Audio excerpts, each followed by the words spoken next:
Hello everyone, my name is Lane Ball and I will be your presenter for today. My subject is special interest groups have forced the FCC to be overly diligent in indecency enforcement over the electronic media. Now, we have all seen things on TV that don't account as decent.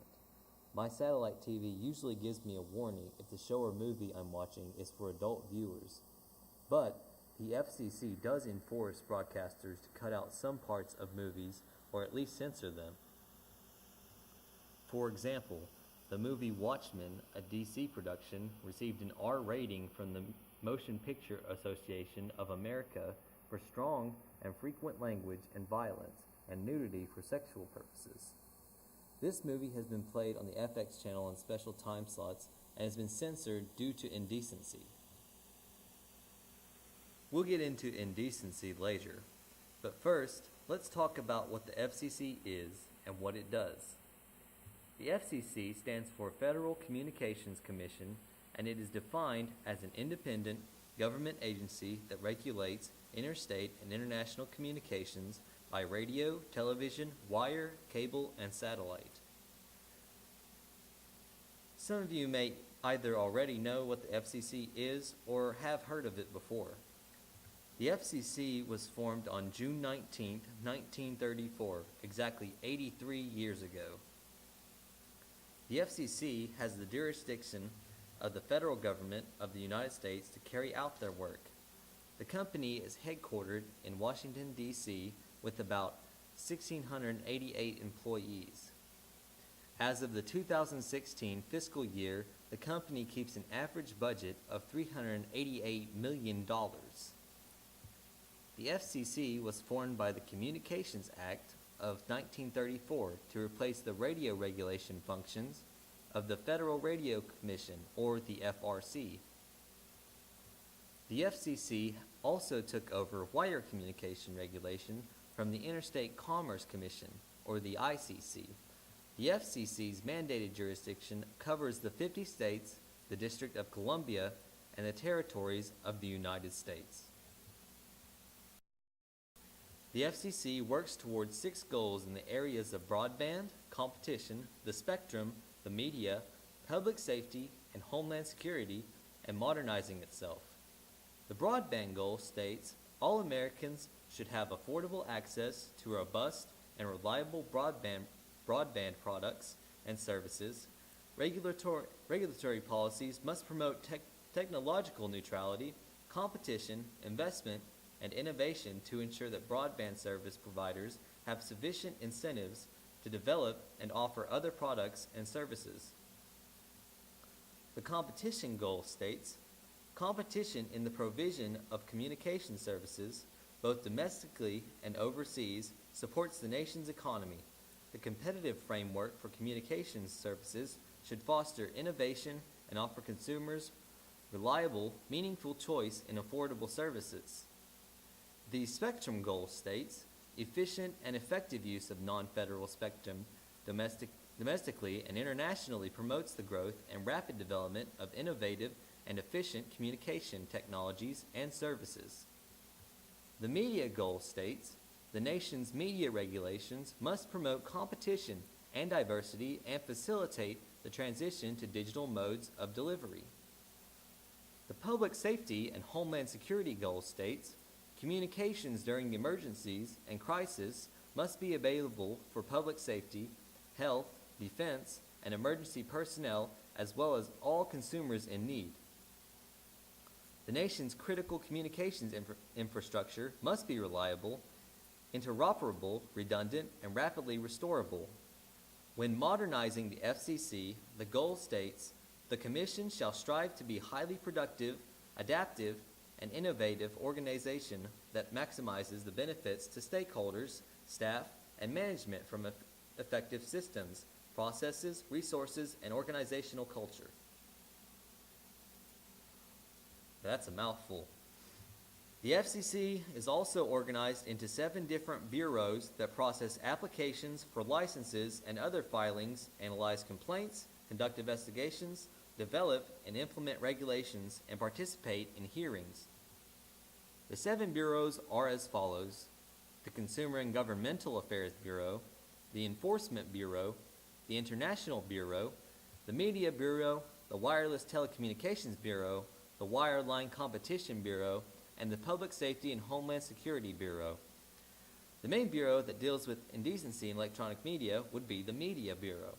The Media Bureau develops, recommends, and administers the policy and licensing programs related to electronic media, including cable television, broadcast television, and radio in the United States and its territories. It also handles post-licensing matters regarding direct broadcast satellite service. Indecency is defined as indecent behavior or behavior that is morally, sexually, or racially offensive. Radio stations and TV stations have had issues when trying to play content that was indecent or didn't follow the FCC regulations.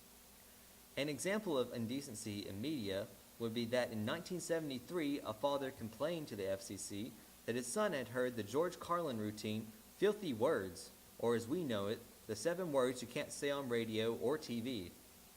This broadcasted on an afternoon over WBAI, a Pacifica Foundation FM radio station in New York City. Pacifica received censure from the FCC in the form of a letter of reprimand for allegedly violating FCC regulations, which prohibited broadcasting indecent material. The U.S. Supreme Court upheld the FCC action in 1978 by a vote of 5-4, ruling that the routine was indecent but not obscene. The court accepted as compelling the government's interest in shielding children from potentially offensive material and ensuring that unwanted speech does not enter one's home. In 1996, Congress passed the Communications Decency Act, which criminalized the knowing transmission of obscene or indecent messages to underage people. Because of the persuasive nature of broadcasting, it has less First Amendment protection than other forms of communication.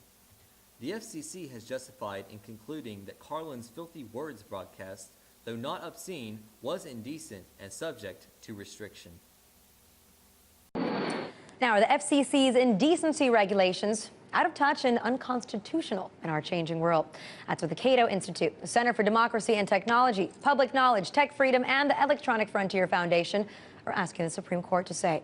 The 5 groups filed an amicus brief last week asking the High Court to extend full First Amendment protection to broadcast media and overturn the 1978 decision, the FCC versus Pacifica. Now, the original case is famously known because comedian George Carlin's monologue about the 7 words that you can never say on television was broadcast on the radio. And the Supreme Court used the fine against Pacifica because broadcast media was, quote, uniquely pervasive and uniquely accessible to children. But today, with more and more people turning to the internet, streaming, satellite, you name it, and a new case going back to the Supreme Court in FCC versus Fox, does that argument still stand? Here to discuss it with me is Julian Sanchez, Research Fellow at the Cato Institute. Julian, thanks so much for being here tonight. Always a pleasure. All right, so I gave a little backstory here in terms of the original Supreme Court ruling here with the George Carlin case, but let's talk about this new case, the one that's already been to the Supreme Court in the case of Fox, and why it's coming back up. Can you give us some detail? So the Second Circuit basically invalidated the FCC regulations on First Amendment grounds for vagueness after the Supreme Court sort of kicked it back to them on a technicality. The idea here is that the rules don't really give broadcasters a clear sense of what's allowed and what's not, and it's pretty clear that this has had a chilling effect on, for example, news gathering. You have cases of local news stations deciding basically that they can't do live event coverage, or in one case cover the funeral of a slain soldier, Pat Tillman, because they weren't confident that they could avoid a really punitive FCC fine if they slipped and let an F-word slip on the air. Ironically, the Second Circuit decision could not be read on the air on broadcast television because it contains, in the opinion, a word that rhymes with duck. Special interest groups are comprised of government agencies that give power to the FCC to regulate what is considered immoral or indecent. These would be organizations that represent big business, such as the U.S. Chamber of Commerce, Congress, as well as other groups. These groups have been using the FCC to maintain an overview on the media and regulate throughout the airwaves to find mistakes of indecent material. There was a national survey of family media habits, knowledge, and attitudes in 2008, and 81% of parents either agreed or strongly agreed They were concerned of the violence and profane language used on TV. At this point, television began to make changes to ensure customer satisfaction so as not to lose money. As everyone knows, everything comes back to money. Now on to censorship. Censorship is the suppression or prohibition of any parts of books, films, news, etc. that are considered obscene, politically unacceptable, or a threat to security. According to the Miller v. California case in 1973, the U.S. Supreme Court found that the First Amendment's freedom of speech does not apply to obscenity, which can, therefore, legally be censored. The Miller v. California was a landmark decision by the United States Supreme Court, wherein the court redefined its definition of obscenity, from that of utterly without socially redeeming value to that which lacks serious literary, artistic, political, or scientific value. It is now referred to as the three-pronged standard, or the Miller test, with the third prong being informally known by the initialism and mnemonic device SLAPS, or the term SLAPS test. A little backstory: in 1971, Marvin Miller, an owner/operator of a California mail order business specializing in pornographic films and books, sent out a brochure advertising books and a film that graphically depicted sexual activity between men and women. The brochure used in the mailing contained graphic images from the books and the film. 5 of the brochures were mailed to a restaurant in Newport Beach, California. The owner and his mother opened the envelope and, seeing the brochures, called the police immediately. Miller was arrested and charged with violating the California Penal Code 311. The code states, every person who knowingly sends or causes to be sent or brings or causes to be brought into the state for sale or distribution, or in this state possesses, prepares, publishes, produces, or prints with intent to distribute or to exhibit to others, or who offers to distribute, distributes, or exhibits to others, any obscene manner is for a first offense guilty of a misdemeanor. To shorten that, Miller had no right to distribute obscene materials through the mail. This is a little fun film that actually, it's not very long. I cut it out a little bit, but this is actually censorship that's not really supposed to be censored, but it's it kind of shows you like how it really does change something. Like this is like acting like it has profane words or something in it. We'll go ahead and play the video, and you can see for yourself.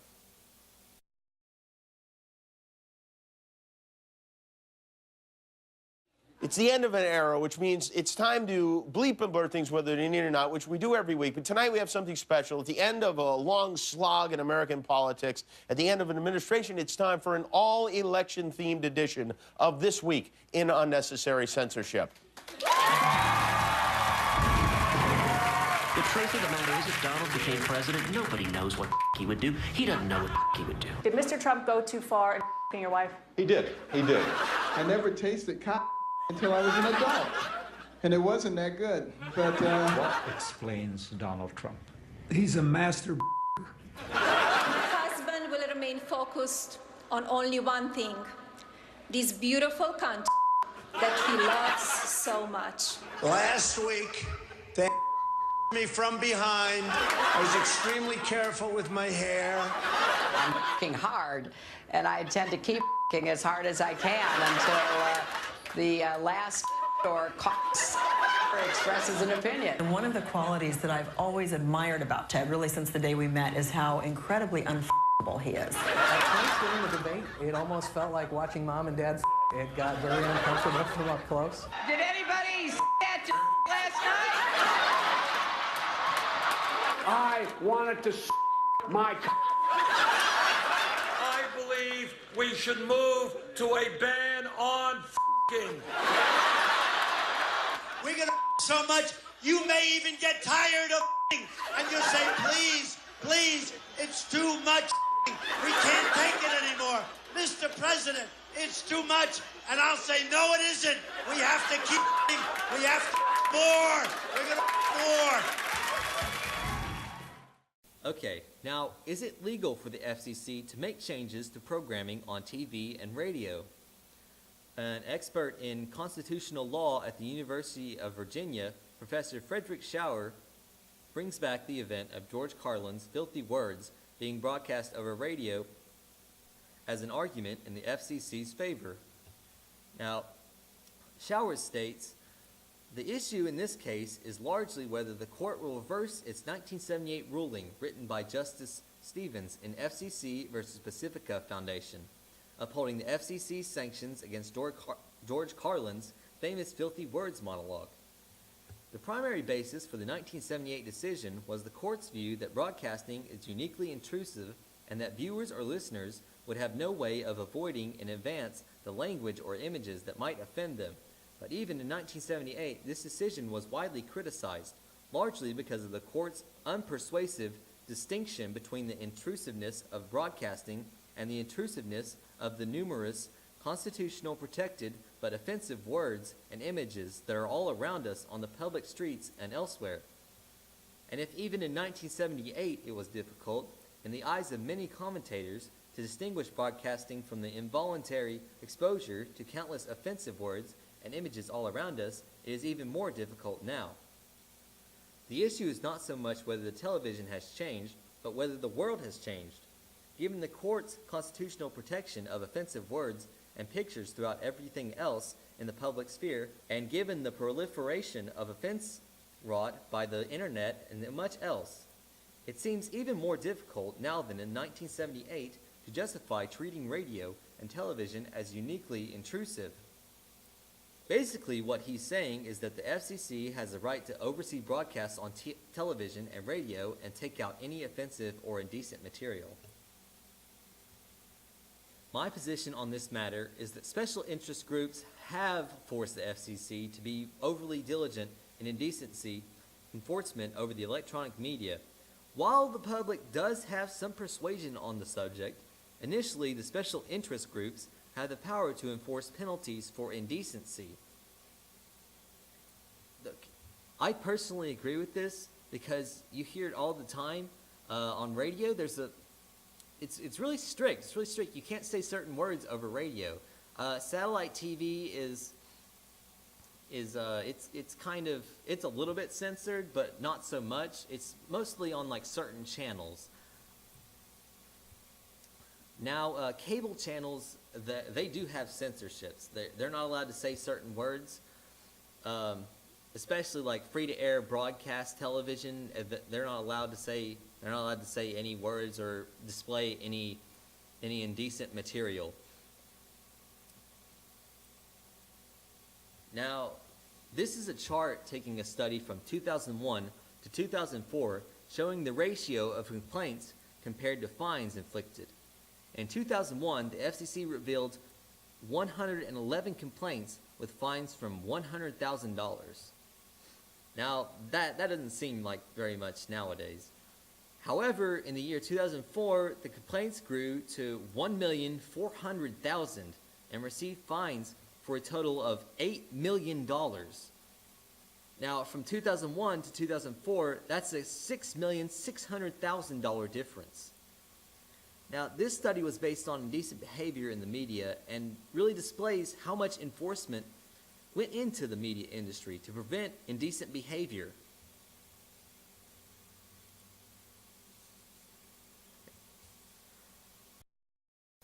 What you're seeing on the slide is these are the top 3 media types, and they are television, radio, and internet.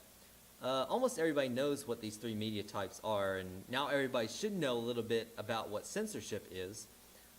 Television is a system for transmitting visual images and sounds that are reproduced on screens, chiefly used to broadcast programs for entertainment, information, and education. Radio is the transmission and reception of electromagnetic waves of radio frequency, especially those carrying sound messages, or sound bites. The Internet is a global computer network providing a variety of information and communication facilities consisting of interconnected networks using standardized communication protocols. Now that those long definitions are out of the way, let's see what's regulated and what isn't.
The FCC regulates indecent, free-to-air broadcasting, both television and radio.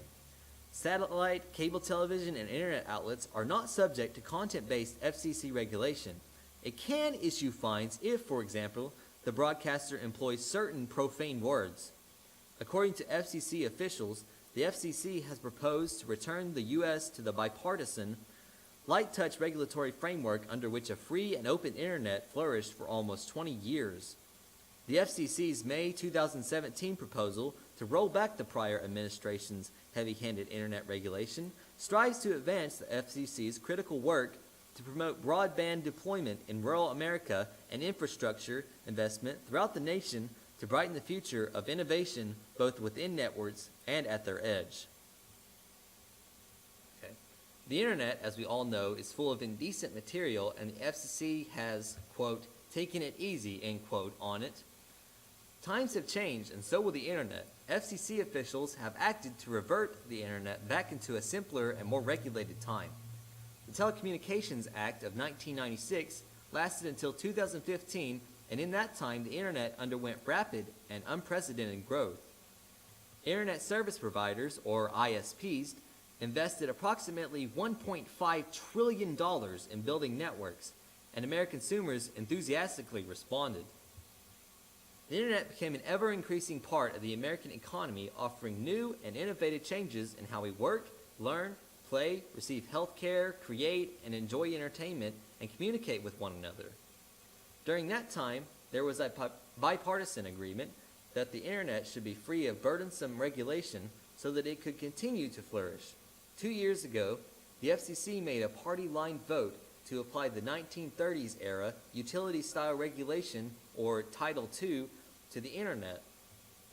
That decision appears to have put at risk online investment and innovation, threatening the very open internet it was supposed to preserve, requiring ISPs to adapt to the new regulatory requirements. This slide's all about net neutrality. Net neutrality is the principle that internet service providers should enable access to all content and applications regardless of the source, and without favoring or blocking products or websites. The new Title II regulation will hinder the rights for ISPs to show content of any kind without penalties or fines. The regulations for internet are getting stricter as President Donald Trump appoints Ajit Pai, the new chairman of the Federal Communications Commission, or the FCC. Congress is falling in with Pai's vision to suggest more regulations on the internet. Congress, being a part of a special interest group, will help to make sure the FCC takes major action in making this vision a reality. This has net neutrality advocates really worried. In 2014, the Federal Communications Commission under President Obama wanted to lock in these net neutrality rules, but it faced intense pushback by the industry. The fight even spilled into pop culture with this from HBO's John Oliver. If we let cable companies offer two speeds of service, they won't be Usain Bolt and Usain Bolt on a motorbike. They'll be Usain Bolt and Usain bolted to an anchor. But those net neutrality rules did pass and have been in place for the last 3 years. But Ajit Pai, President Trump's new FCC chairman, now wants to get rid of those rules, arguing they're too burdensome, and this week he began the process of rolling them back. And FCC Commissioner Ajit Pai joins me now. Welcome to the NewsHour. Thank you for having me. So you, I understand, are not a fan of these net neutrality rules from a few years ago. What is your principal concern? Well, I favor a free and open internet, as I think most consumers do. My concern is with the particular regulations that the FCC adopted 2 years ago. They are what is called Title II regulations, developed in the 1930s to regulate the Ma Bell telephone monopoly. And my concern is that by imposing those heavy-handed economic regulations on internet service providers, big and small, we could end up disincentivizing companies from wanting to build out internet access to a lot of parts of the country, low-income, urban, and rural areas, for example. And that, I think, is something that nobody would benefit from. Is there evidence, though, that these rules have disincentivized those companies? I mean, they're Businesses are doing very well. They're spending billions on the spectrum. There is significant evidence that investment in infrastructure has gone down since the adoption of these rules. For example, there's a study by a highly respected economist that says that among the top 12 internet service providers in terms of size, investment is down by 5.6%, or several $billions over the last 2 years. And among smaller providers as well, just earlier this week, 22 internet service providers with 1,000 customers or less told us that these Title II regulations have kept them from getting the financing that they need to build out their networks. And as they put it, these net neutrality regulations hang like a black cloud over our businesses. And so what we're trying to do going forward is figure out a way that we can preserve that free and open internet that consumers want and need, and preserve that incentive to invest in the network that will ultimately benefit even more consumers going forward. Public interest groups differ from special interest groups in that public interest groups promote issues of general public concern such as environmental protection, human rights, consumer rights, and other rights that are humanitarian. Special interest groups are of higher concern than public interest. While public interest groups have made changes occur through persuading the FCC, special interest groups are on a higher level of importance. Not to say, for example, environmental protection isn't a serious interest, but special interest groups are government related, as is the FCC, so they each coincide with each other closer. The FCC is becoming more diligent at combating indecency. Just to make this clear, indecency is not profane words in general, but images such as nudity or extreme violence. Most of the complaints the FCC has received comes from worried parents. Some of you may say that censorship is only for little children and that adults really don't need the censorship. But that is false. Adults also have problems with indecency on TV. An example of indecency that was later dismissed was the 2004 Super Bowl, or Super Bowl 38. This Super Bowl encountered a wardrobe malfunction with Janet Jackson, which Justin Timberlake had exposed. Now, the FCC fined CBS a record of $550,000, which was fought in the Supreme Court, but that fine was appealed and ultimately voided by the Third Circuit Court of Appeals in a 2011 ruling, and a case to reinstate the fine was refused in 2012. The incident was ridiculed both within the United States and abroad, with a number of commentators considering the incident a pre-planned publicity stunt, and American commentators in particular viewing it as a sign of decreasing morality in American culture, while others considered the incident harmless and argued that it received an undue amount of attention and backlash. The increased regulation of broadcast raised concern regarding censorship and free speech in the United States, and the FCC increased the fine permit indecency violation from $27,500 to $325,000 shortly after the event. Just some final thoughts. We discussed what special interest groups were and how they operate to make the FCC more diligent in making better regulations for indecency. We also discussed what the FCC is and how it's changing to adapt to a new society with more regulations. Personally, I believe that the FCC will change the internet in the next few years more than any other media. Television and radio will still change throughout the years as well as the internet, but it will not be as drastic. We also discussed net neutrality and how the newly appointed chairman of the FCC is planning to make some changes that will affect the internet's freedom to display certain materials and images. We also discussed why censorship in the media is legal and how it is not affected by the First Amendment, aka the freedom of speech. And finally, we discussed how special interest groups affect the FCC in being more diligent about regulating indecency. I want to thank you for watching this presentation. I would be happy to answer any questions and read your comments through the Blackboard discussion board. Thanks again.